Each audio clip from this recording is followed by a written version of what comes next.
Shannon was putting clothes out of a travel bag into the washing machine when suddenly something bright fell out of it. "What the hell is that?"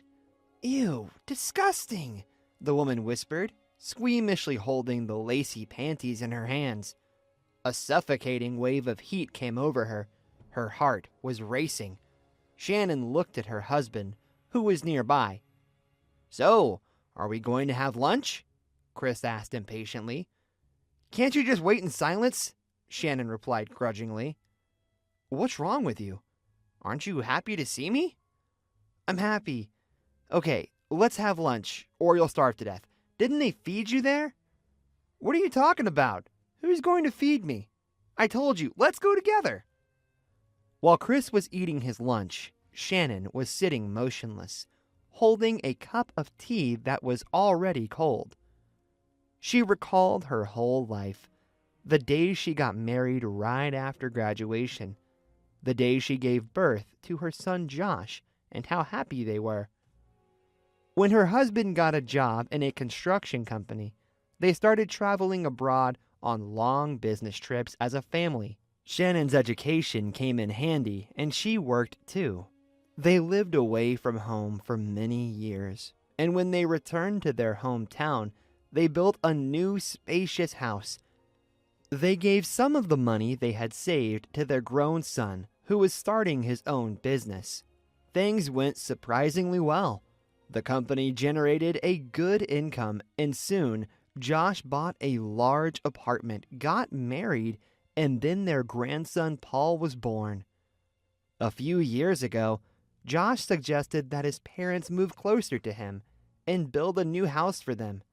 Chris immediately started packing, but Shannon was against it. It was impossible to talk her into it, so Chris went there alone.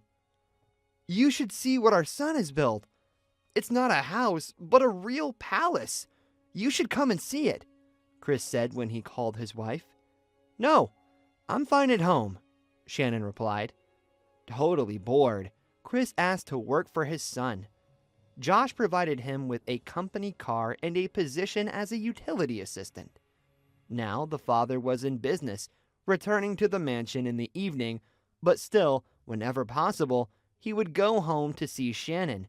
When he finally persuaded his wife, she came there, looked at everything, praised their son, and a week later decided to go back home. That's how they lived for a while, sometimes together, sometimes apart.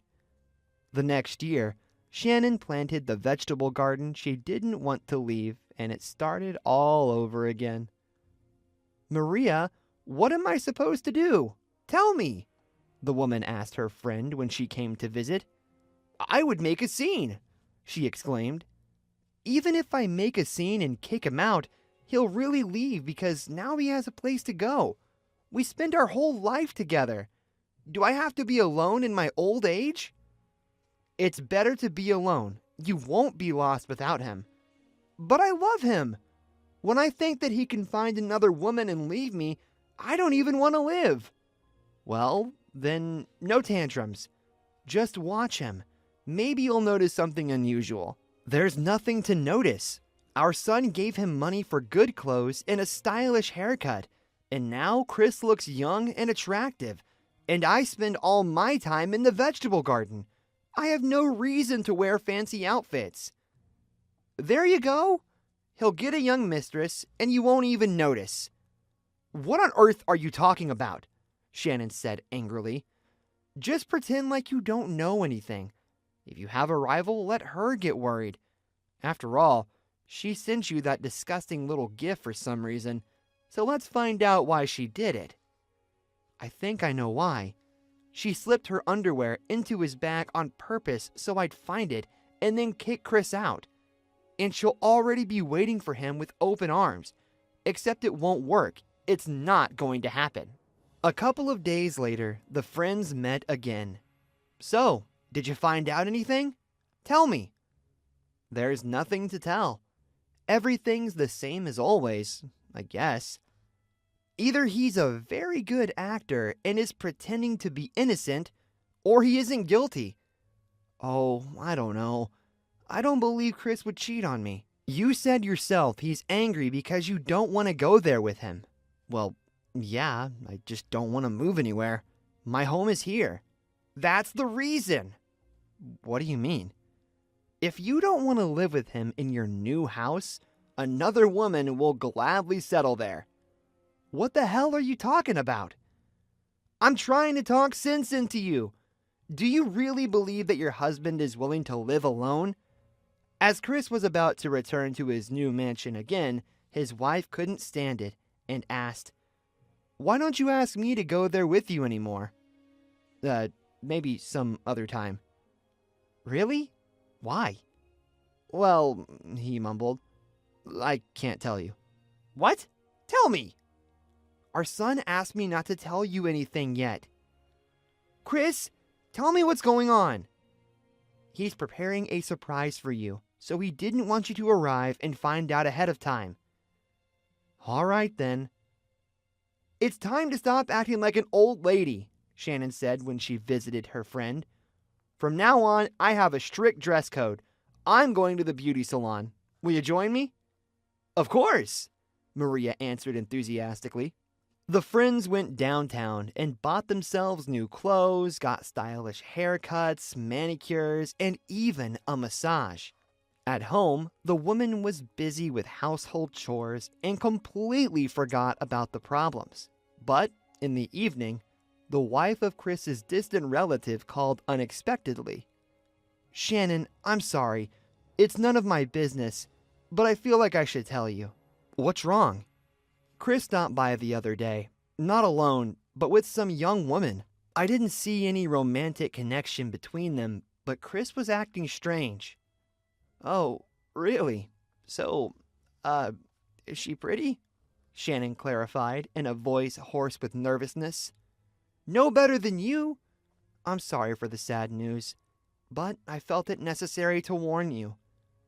"Thank you," Shannon said faintly and disconnected the phone. Collapsing onto the bed, she cried loudly. "It can't be. I don't believe it." Initially, she wanted to call her husband and clear things up, but later, she realized it was pointless. Maybe she should go to his place? No. Maybe she'd see something she didn't want to see. What should she do?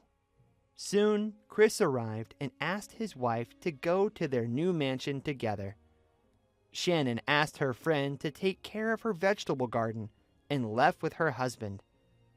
It would probably be best to see everything for herself. She mentally prepared herself to meet her husband's new lover. Thinking about the worst of the worst, she fell asleep in the car. When she opened her eyes, she found herself in the yard of their new mansion. Josh was walking toward her with his wife Victoria and their little son Paul. Shannon noticed a plot behind the building, specially prepared for her seedlings. "So, how do you like our surprise?" Josh proudly pointed at the beautiful landscape. "Daddy and I did our best to please you. Here you can make a vegetable garden, plant whatever you want. Now, let's go inside. Look, we're almost done with the repairs. All that's left is to hang the wallpaper." But unfortunately, Mindy still hasn't finished her work, always making excuses. "Mindy?" Shannon asked worriedly. "Yeah, she works for me, helps around the house." The next morning, Chris was getting ready for work. Shannon was doing something in the kitchen when suddenly she heard the key unlocking the front door. "Chris, I made you a cherry pie," an unattractive woman in her 40s said as she entered. When she saw the hostess come out to her, she hid her hands behind her back. "Interesting," Shannon said. "Except Chris doesn't like cherries. You'd better make a meat pie." "Chris, how did she get here? And actually, who is she? And why does she have a key to our house?" "It's Mindy. She's doing repairs while I'm at work," the man hurriedly explained. "Okay, I gotta go to work." "Give me the keys. And why are you so worried about someone else's husband?" Shannon wondered. "Because no one takes care of him. He's always alone. And I'm single. And actually, I thought you two were already divorced." Mindy suddenly became bolder. I suppose you're the one who sent me the panties? You thought I'd find that underwear and kick Chris out. Don't even think about it. He's not going anywhere. Yes, I did that. It's not even your size. Well, I didn't say it was my underwear. Recently, your son took a young girl home. I suspect it's his mistress. Anyway, the gift I sent you belongs to her. Don't you dare say anything to my daughter-in-law, or I'll tell my son about your manipulations. And be sure he'll immediately fire you. Now give me the keys, and don't ever show your face to me again. Shannon was confused. Is her son really cheating on his wife? Or Mindy is lying? She needed to figure everything out.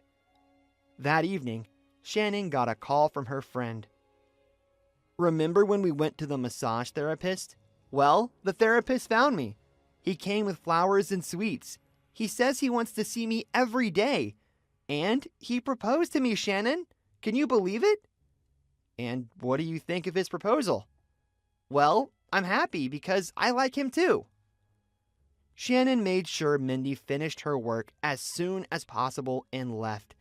Then she went to take another look at her new vegetable garden, deciding where to start. In the evening, her son called. If the room is finished, I'll tell them to deliver the furniture tomorrow, he informed. Also, Kate is coming tomorrow. She's the designer who's helping us to decorate the house. She'll supervise the workers and tell them what needs to be installed. You'll have a small gym at home. Gym? What for? Shannon protested. It's time to take care of your health. Dad has heart problems, and you need to do something about your blood pressure. Kate arrived the next day. She looked very young and told Shannon that she was still a student. It was her first interior design project. She clearly knew what she was doing and was confidently supervising the workers. Shannon decided not to hesitate and approached Kate with the underwear she found in her husband's bag. I guess it's yours. I'm sorry, but I see this for the first time. It's definitely not my underwear, the girl laughed. I'm sorry, but we have to hurry up, so I'll get back to work. Now Shannon was even more confused. If Kate is not her son's mistress, then whose underwear is this? While she was pondering, Kate had already finished her work.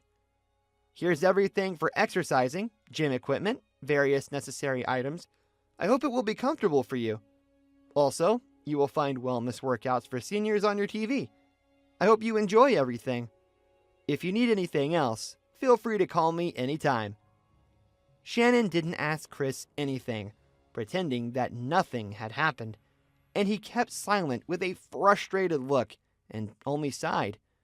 Finally, he couldn't stand it any longer and said, Honey, I'm sorry about this morning's scene and for running away. I was so confused by Mindy's strange behavior that I didn't know how to react. I don't know what the hell happened to her. I mean, she knew you were coming, but she pretended we were alone in the house, and she made that damn pie for no reason. You know I can make lunch myself. She'd never cooked anything before. She only did repairs and cleaned the house. We didn't even talk much, only discussing repairs rarely. I don't understand why she made that scene. I'm sincere with you. Do you believe me? I do. In the evening, her son returned home with his wife. Shannon's daughter-in-law was unpacking bags from the grocery store when she suddenly saw those damn panties. Where did you find it? I searched the whole house, the daughter-in-law smiled. Wait, is it your underwear? Shannon was surprised. Yeah, I lost them about a week ago. Shannon breathed a sigh of relief. She was happy about this turn of events, but at the same time, she was annoyed when she understood Mindy's plan. That evening, while walking with her son's wife, she told her about all of Mindy's tricks. How could she do such a thing? And more importantly, why would she do it? The daughter-in-law was shocked. It doesn't matter anymore. I hope you will fire her, and we will never see her again. Of course, Don't worry about Chris. He loves you very much and will never leave you. Shannon and Chris are always together now. They have improved their health through regular exercise. Their daughter-in-law is trying to get them on a healthy diet, and their grandson is teaching them computer skills. The couple works in the garden together. Shannon doesn't dare to sell their old house because their whole life is connected with these places, and their old friends are still there. Old friends are still there. Old friends are